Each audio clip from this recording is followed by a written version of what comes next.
बात खतरे की, अब सभी को सभी से खतरा है। नमस्कार, मैं हूं श्वेता सिंह। कोरोना की जो दूसरी लहर आई है, एक तरह से बिना तैयारी के हम सब पकड़े गए। चाहे सरकार हो, चाहे प्रशासन हो, चाहे आम लोग हो, कोरोना की दूसरी लहर इतनी जल्दी आएगी, इस विकराल रूप में आएगी, अंदाजा नहीं था। लेकिन इस सब के बीच जो तैयारियां हैं, दर दर भटकते लोग हैं, उन सब लोगों की सुनवाई क्या? अस्पतालों से लेकर शमशानों तक कतारें लगी हैं। कोरोना का ये जो दूसरा लहर है, ये कितना विकराल है। तैयारियां इस समय कहां पर खड़ी हैं? वैक्सीनेशन से कितनी मदद मिलेगी? और कोरोना की ये दूसरी लहर आखिर कब जाएगी? आइए इन सभी सवालों के जवाब टटोलने की कोशिश करते हैं।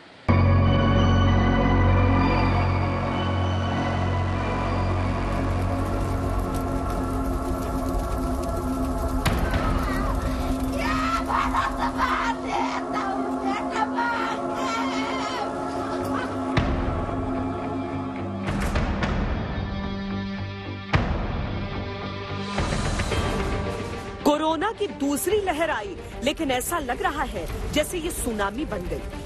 ये जो लहर है, ये जो सेकंड वेव है, वो अच्छी नहीं है, वो खतरनाक है। एक तरह का ये साइक्लोन है, तूफान है। बुजुर्ग से ज्यादा युवा बीमार पड़ रहे हैं। नवजातों में संक्रमण ने दहशत बढ़ाई।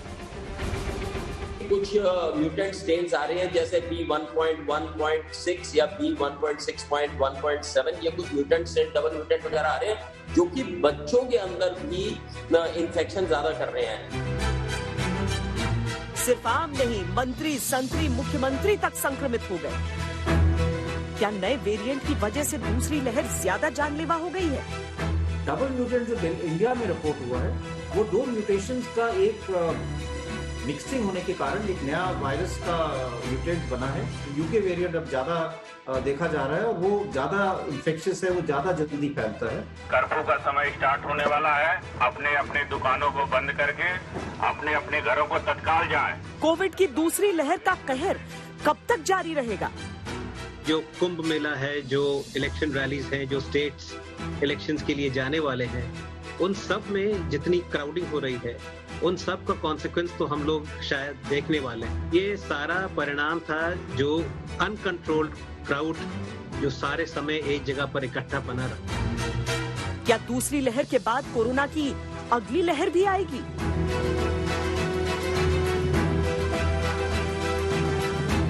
स्पेनिश फ्लू में एक पहला वेव था, सेकेंड वेव जरूर आई, उसके बाद तीसरा वेव भी आई है, और तीसरा वेव पहली वेव से भी ज्यादा था, पर सेकेंड वेव से कम था, उसके बाद खत्म हो गया। दुनिया में जब भी कोई महामारी आई है, तब एक के बाद एक कई लहर में उसने लोगों पर हमला किया है, लोगों पर वार किया है, और कोरोना में भी यही देखने के लिए मिल रहा है।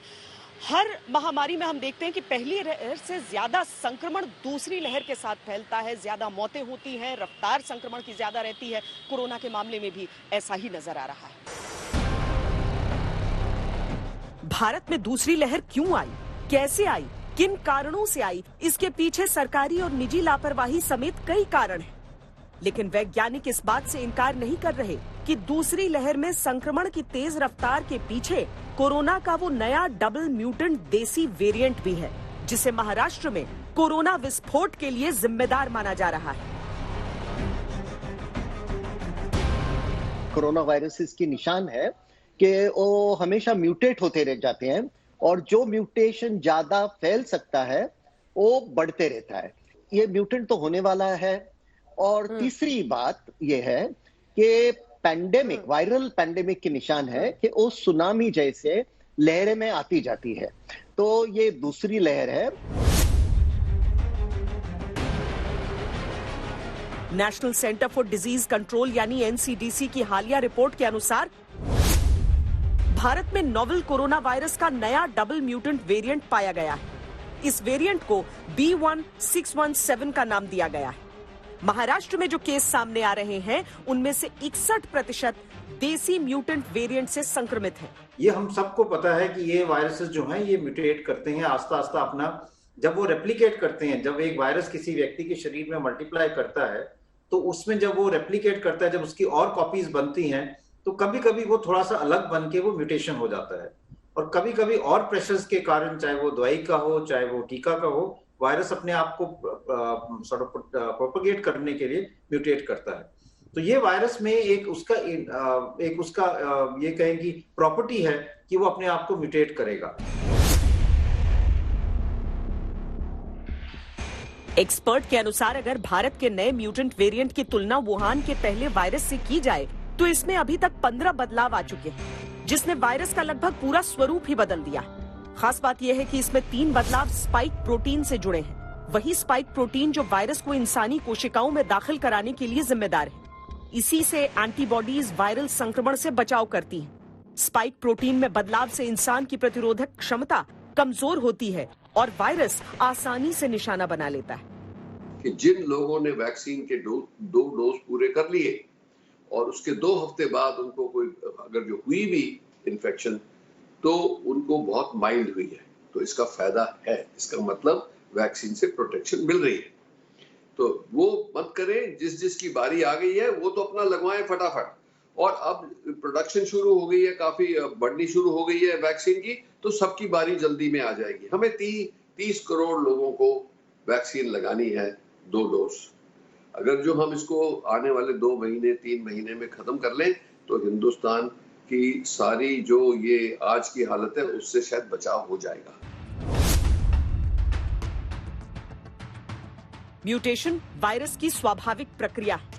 खुद का वजूद बचाए रखने के लिए वायरस म्यूटेट करके नया और ज्यादा क्षमता वाला वेरिएंट तैयार करता है। विशेषज्ञों के अनुसार कोरोना वायरस म्यूटेशंस की जब से भारत ने सीक्वेंसिंग शुरू की है, करीब 5000 म्यूटेंट वेरिएंट्स की खोज हो चुकी है। पंजाब और दिल्ली में यूके वेरिएंट की वजह से संक्रमण की रफ्तार तेजी से बढ़ रही है।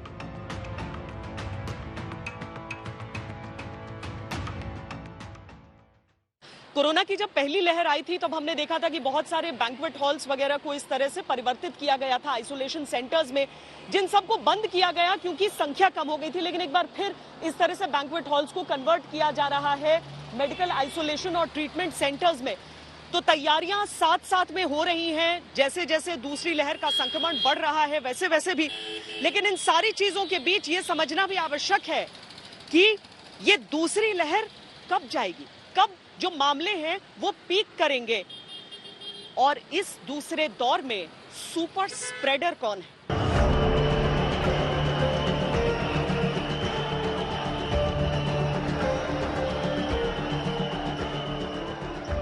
कोरोना की पहली लहर थी तब बिहार में चुनाव था, दूसरी लहर में 5 राज्यों में। ये चुनाव कोरोना के सुपर स्प्रेडर इवेंट साबित हो सकते हैं। पश्चिम बंगाल के आंकड़ों पर आधारित ये ग्राफ देखिए। 1 मार्च को एक्टिव केस 3293 थे और रोज 198 केस सामने आ रहे थे। इसके बाद चुनावी संग्राम शुरू हुआ। 27 मार्च को बंगाल में पहले चरण का मतदान था, तब 4608 एक्टिव केस थे और 812 केस रोज आ रहे थे। 1 अप्रैल को दूसरा फेज था, तब 6513 एक्टिव केस थे, रोज 1274 केस आने लगे। तीसरे फेज तक इस संख्या में करीब 2 गुना और चौथे फेज तक 4 गुना इजाफा हुआ।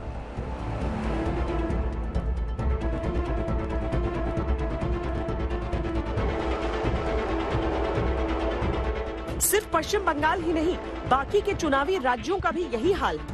1 अप्रैल से 14 अप्रैल के आंकड़ों से पता चलता है कि पिछले 15 दिनों में पश्चिम बंगाल में 4 गुना ज्यादा केस आए, असम में 5 गुना ज्यादा केस आए और तमिलनाडु, केरल और पुडुचेरी में करीब 1.5 से 2 गुना केस ज्यादा आए।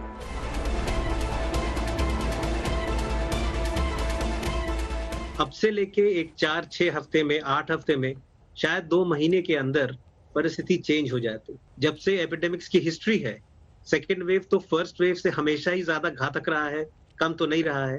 तो अगर जो ये बढ़ता रहा, चलता रहा, तो शायद बजाय इसके कि 2 महीने में खत्म हो जाए, उसको शायद और कई महीने लगे, मगर ये हमारे हाथ में है। कुंभ के दौरान भी भक्तों के जमावड़े के बीच संक्रमण के मामले बेहद तेज रफ्तार से बढ़े। निरंजनी अखाड़े के महामंडलेश्वर की मृत्यु हो गई। हजारों की संख्या में पॉजिटिव केस सामने आए। जिस हिसाब से वेरिएंट्स की विरुलेंस है, लोगों की खराब आदतों को तोड़ना तो पहला हमारा फर्ज था ही। इसीलिए आई थिंक कि लोगों को अब सोचना चाहिए कि हम कर क्या रहे हैं। आफ्टर ऑल हमने ही तो इस वायरस को पनपा है, हम इस वायरस को प्रोपोगेट कर रहे हैं, हम एनिमी को हेल्प कर रहे हैं। अब तक तो यही हो रहा है, चाहे वो पब्लिक हो, चाहे वो हमारी गैदरिंग्स हो, चाहे वो हमारे ये जो वेरियस जो आजकल सिचुएशंस हुई हैं, चाहे वो फिर फेस्टिवल्स थे, चाहे वो इलेक्शंस थे, सबसे वायरस पनपा है, सबसे वायरस बढ़ा है और उसके वेरिएंट्स आए हैं।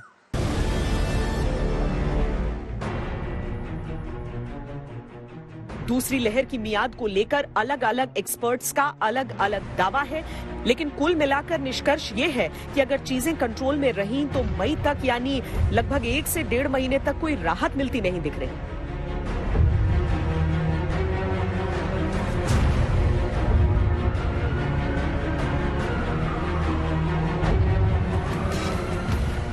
कुछ लोगों ने प्रेडिक्ट जरूर किया है कि कुछ लोगों का मानना है कि अप्रैल के आखिर तक या मई के पहले हफ्ते तक पीक पहुंच जाएगा। लेकिन ये सब जो मॉडलिंग जो होती है ना, हमें अक्सर पाया गया है कि मॉडलिंग हरदम एकदम सही रिजल्ट देगी, ऐसा होता नहीं है। तो मॉडलिंग के रिजल्ट भी हम लोग जो देखते हैं थोड़े ध्यान से देखते हैं, क्योंकि हरदम वो सही रहेंगे या नहीं रहेंगे ये बता नहीं सकते।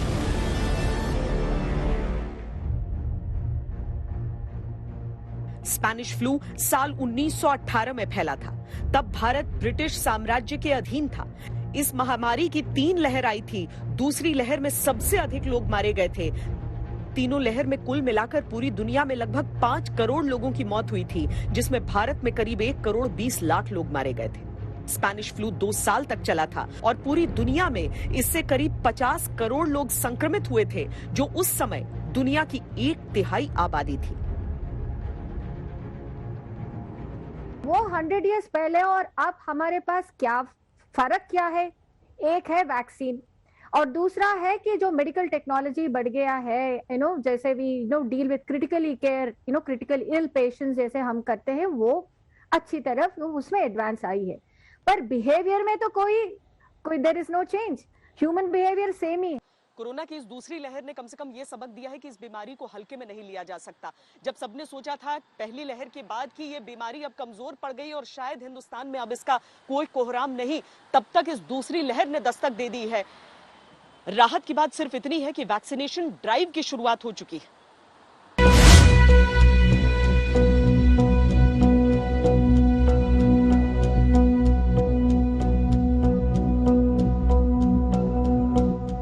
अमेरिका में अभी तक कोरोना की 3 लहर आ चुकी है। पहली लहर का पीक अप्रैल 2020 में था। दूसरी लहर अगस्त 2020 में पीक पर पहुंची। जनवरी 2021 में यहां पर केस तेजी से बढ़े और तीसरी लहर ने दस्तक दी। जनवरी के बाद से अमेरिका में अभी तक केस कंट्रोल में है।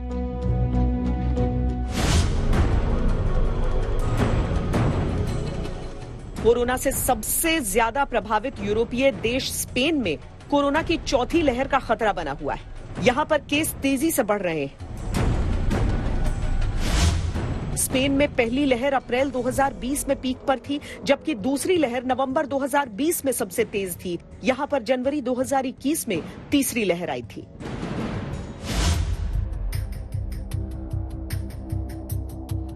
अमेरिका और स्पेन के बाद फ्रांस में कोरोना की 3 लहर आ चुकी है। यहां पर पहली लहर अप्रैल 2020 में आई तो दूसरी लहर नवंबर 2020 में। वहीं इस समय फ्रांस तीसरी लहर की चपेट में है।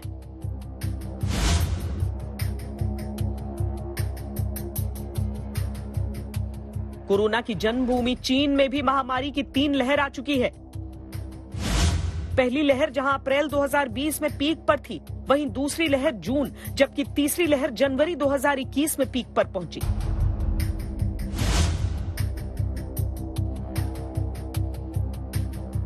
संक्रमण के मामले में दुनिया में तीसरे स्थान पर है ब्राजील। ब्राजील में कोरोना की 2 लहर आ चुकी है। जुलाई 2020 में पहली लहर अपने पीक पर थी, जबकि मार्च 2021 में यहां पर दूसरी लहर अपने चरम पर थी। दूसरी लहर में ब्राजील में स्थिति भयावह है। रोज 1 लाख के करीब केस आ रहे हैं, जबकि एक दिन में 3000 से ज्यादा मौतें हो रही हैं।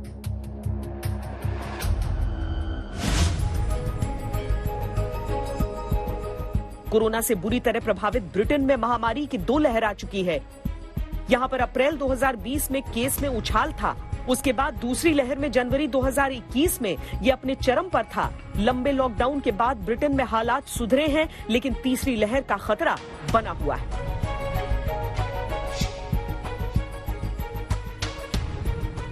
कोरोना की जब पहली लहर कमजोर पड़ने लगी, मामले कम आने लगे, तब धीरे धीरे जो प्रोविजनल चीजें बनाई गई थी, जो टेम्पररी चीजें बनाई गई थी, व्यवस्था थी, बेड्स थे, उन सब फैसिलिटीज को लपेटा जाने लगा, उन्हें हटाया जाने लगा। किसी ने नहीं सोचा था कि अचानक दूसरा वेव आएगा और इतनी तेजी से आएगा। आज देखिए, हम इस समय आरएमएल अस्पताल के बाहर खड़े हैं और यहाँ पर आईसीयू बेड्स की संख्या केवल 1 बची है, जो कोविड-19 के लिए या फिर कोविड-19 जो सस्पेक्टेड केस हो उसके लिए। हालांकि ऑक्सीजन बेड्स अभी यहाँ पर मौजूद हैं, लेकिन ये देश की राजधानी है। देश के जो बाकी राज्य हैं, वहां के अस्पताल है, वहां की स्थिति तो भयावह है। गुजरात जैसे राज्य में भी हम देख रहे हैं कि किस तरीके से अस्पतालों के बाहर एम्बुलेंस में ही ट्रीटमेंट लेने पर मजबूर हैं लोग।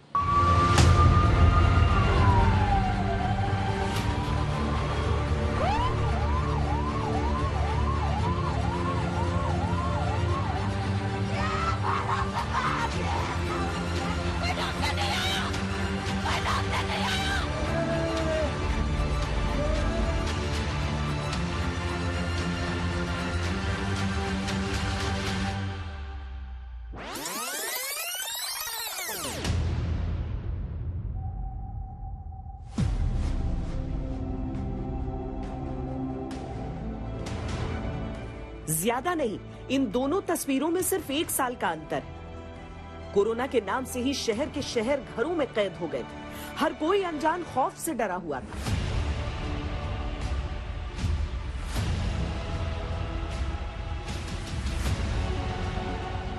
चौबीस मार्च 2020 को जिस दिन लॉकडाउन का ऐलान हुआ, तब भारत में कोरोना के एक्टिव केस थे 564 और मृत्यु हुई थी 10 की।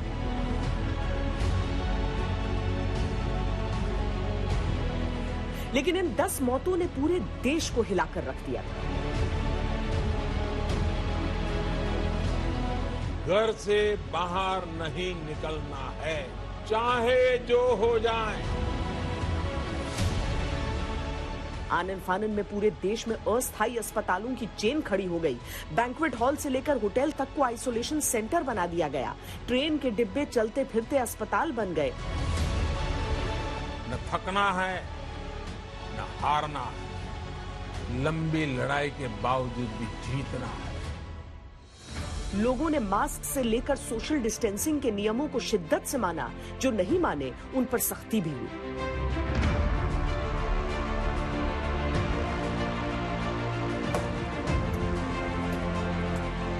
पहली लहर में पूरा देश एकजुट होकर जिस तरह से इस अदृश्य वायरस से लड़ा, पूरी दुनिया में उसकी मिसालें दी गई। लेकिन ये सब कुछ 1 साल में बदल गया। हमने जब पहली वेव कंट्रोल की, हम पूरा देश, और उसमें मैं सरकार, डॉक्टर्स, सोसाइटी, पब्लिक, मीडिया, सबको और अपने को शामिल करता हूं, हम सब प्री मैच्योर सेलिब्रेशन मोड में चले गए कि हमारे देश ने कोरोना पर विजय पार कर ली। अब हम उससे सीख ले चुके हैं।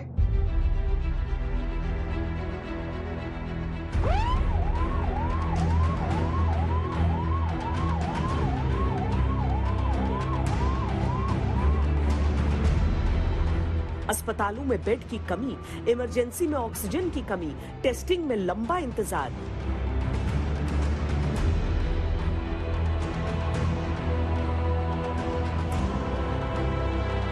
कोरोना 2.0 नहीं, केवल त्राहिमाम। एक भाई पेट पर पड़ा हुआ है, कोई इलाज नहीं हो रहा है हमारे भाई को। यहाँ पे डॉक्टर चिल्लाते रह गए, डॉक्टर चिल्लाते रह गए, कोई डॉक्टर नहीं आया, कोई डॉक्टर नहीं आया। टेस्ट के लिए लंबी लंबी लाइनें हैं। टेस्ट हो भी गया तो नतीजे के लिए 2 से 3 दिन का इंतजार। सेकेंड वेव ऑफ कोरोना आपके हिसाब से इस समय कितना बड़ा चैलेंज है, और क्या वो सिम्टम्स को पढ़ने में एक तरह से ये भी कहा जा रहा है कि कई बार टेस्ट भी नहीं सही हो पा रहे हैं, ये कितनी मुश्किल स्थिति में हम हैं? टेस्ट तो सही है, जो लोग फैला रहे हैं कैसी खबरें की टेस्ट में नहीं पाए जा रहे वो गलत है। आज के दिन भी आरटीपीसीआर को हम लोग गोल्ड स्टैंडर्ड मान के चल रहे हैं, तो टेस्ट का तो वैसे कोई सवाल नहीं है। लहर जो है वो तो गंभीर मामला है ही, वो सभी को पता है कि बार बार सभी लोगों ने कहा है कि ये जो दूसरी लहर जो आई है वो पहले लहर से ज्यादा गंभीर है। ये तस्वीरें इसीलिए भी डराने वाली हैं कि एक साल में बहुत कुछ बदल चुका है।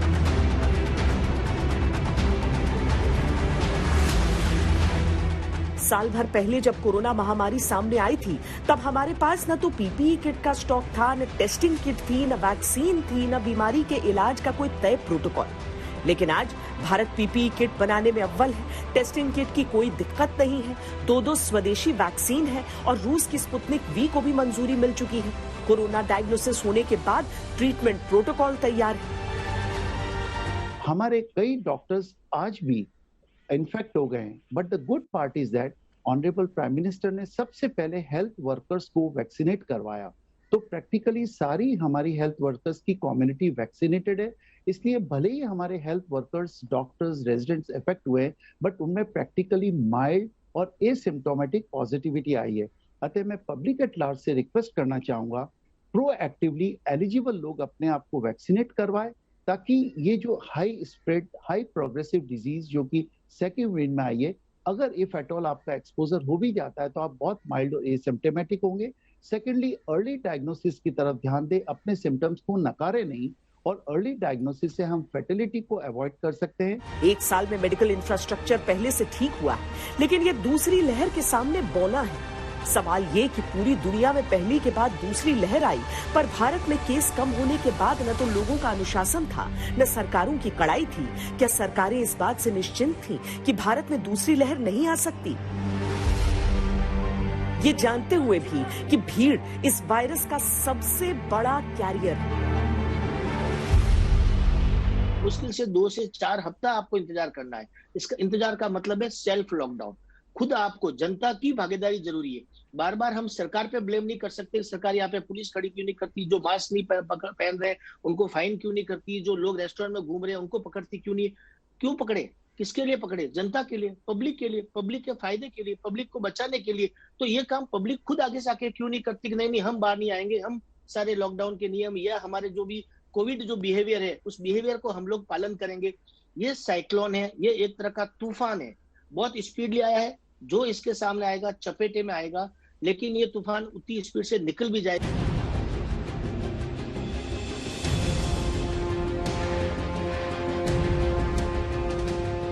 दूसरी लहर के दौरान जिस तरह से प्रतिदिन का आंकड़ा 2 लाख के पार जा रहा है, वो आने वाले दिन की भयावह तस्वीर पेश कर रहा है। ऐसे में सवाल यही है कि पहली लहर से क्या कोई सबक नहीं लिया गया या भुला दिया गया?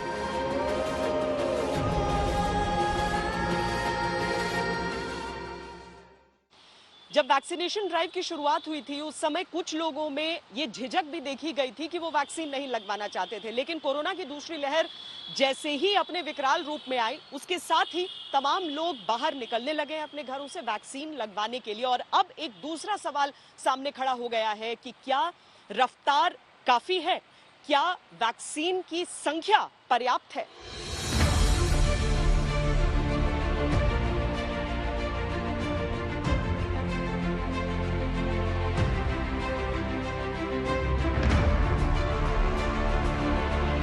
भारत में लोग खुशकिस्मत हैं, क्योंकि कोरोना की 2 स्वदेशी वैक्सीन उस समय टीकाकरण के लिए हमारे पास मौजूद रही जब देश में पहली लहर का कहर थम चुका था। भारत में 16 जनवरी से वैक्सीन अभियान की शुरुआत हुई, जबकि दुनिया के पहले देश के रूप में ब्रिटेन ने 8 दिसंबर 2020 को जिस समय टीकाकरण आरंभ किया, वहां पर दूसरी लहर ने कहर मचा रखा था। देश में सख्त लॉकडाउन का पहरा था, लेकिन वैक्सीनेशन की तेज रफ्तार की वजह से वहां पर दूसरी वेव को रोकने में कामयाबी मिली।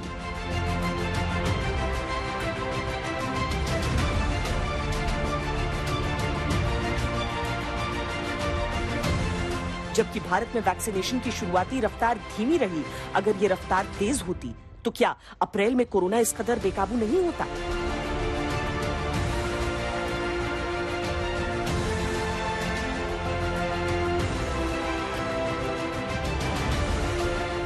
भारत ने अगस्त 2021 तक करीब 35 करोड़ लोगों को टीका लगाने की योजना बनाई। 10 अप्रैल को भारत सबसे तेज 10 करोड़ खुराक देने वाला देश बन गया।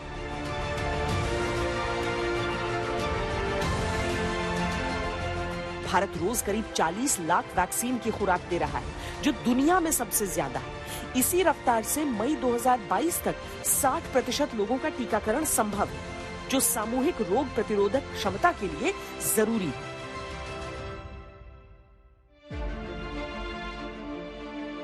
महामारी नियंत्रण के संबंध में भारत की नीति गंभीर बीमारी और मौत की संख्या को सीमित करना है। एक्सपर्ट के अनुसार ऐसे व्यक्ति जिन्हें वायरस के कारण गंभीर रूप से प्रभावित होने की आशंका अधिक है, अगर उन्हें टीका लग जाता है तो इससे उन्हें अस्पताल में दाखिल कराने की जरूरत कम हो जाती है। दूसरा वेव कोरोना का अगर ज्यादा संक्रामक है तो क्या मास्क पर भी हमें ज्यादा ध्यान देने की आवश्यकता है? क्या सिर्फ मेडिकल मास्क चलते हैं या फिर इस तरह के जो घरों में बने हुए या बाजार में बने हुए सूती कपड़े के मास्क होते हैं? डॉक्टर्स का कहना है कि अगर 3 लेयर्स हैं तो ये भी आपके बचाव के लिए पर्याप्त हैं।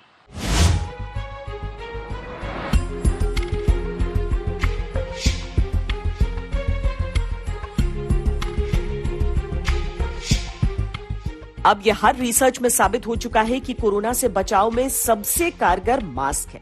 इसीलिए मास्क को अब सामाजिक वैक्सीन भी कहा जाने लगा है। यह ऐसी वैक्सीन है जो सबके पास उपलब्ध है, लेकिन दिक्कत यह है कि उसे लगाने का सही तरीका बहुत कम लोग इस्तेमाल करते हैं। कोविड अप्रोप्रिएट बिहेवियर, और उसमें मैं कहूंगा डबल मास्किंग।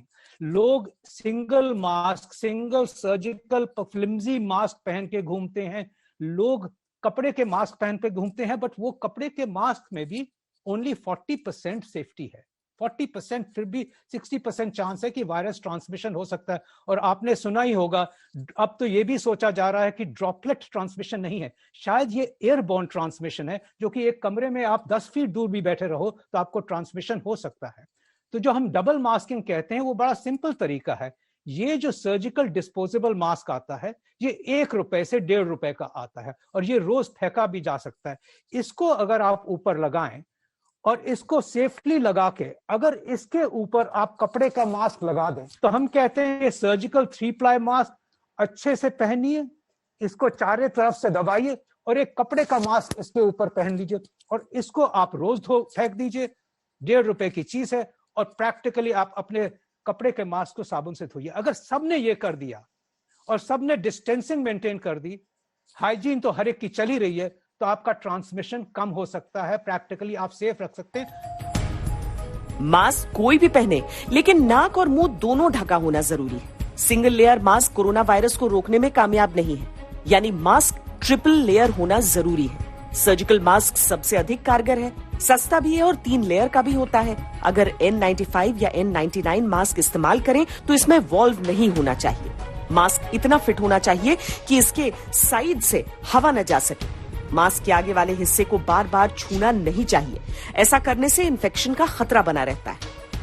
ये डेफिनेटली लोगों को ज्यादा सूट करते हैं। प्रॉब्लम एक ही है, ये सिंगल लेयर होता है। अगर ये सिंगल लेयर मास्क है तो इसकी यूटिलिटी नाक के बराबर है।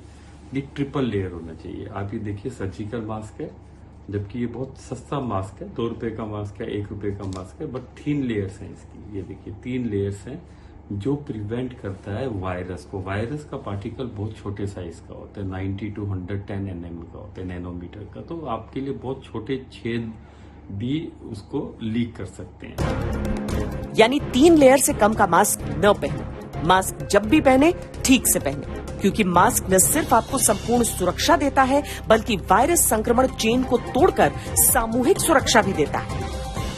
पहली वेव में भी यही कहा गया था और दूसरी लहर के समय भी यही कहा जा रहा है कि सावधानी ही बचाव है। अभी के लिए इतना ही। कैमरा पर्सन सैयद मोहसिन के साथ मुझे दीजिए इजाजत। देश और दुनिया की बाकी खबरों के लिए आप देखते रहिए आज तक।